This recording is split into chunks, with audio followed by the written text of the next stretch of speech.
Hey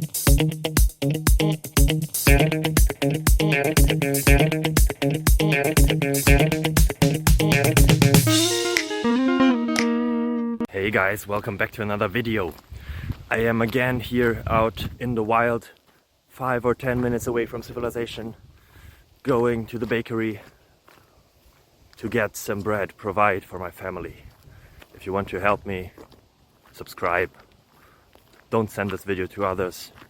Well, you may, okay, yeah, please send this video to others, comment something. Let's beat the YouTube algorithm together. I have a question here.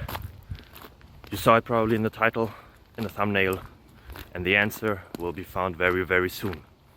Are you excited already? I hope so. Yeah, let's make this introduction even longer. Bye bye. Well, it's not longer now. Ciao.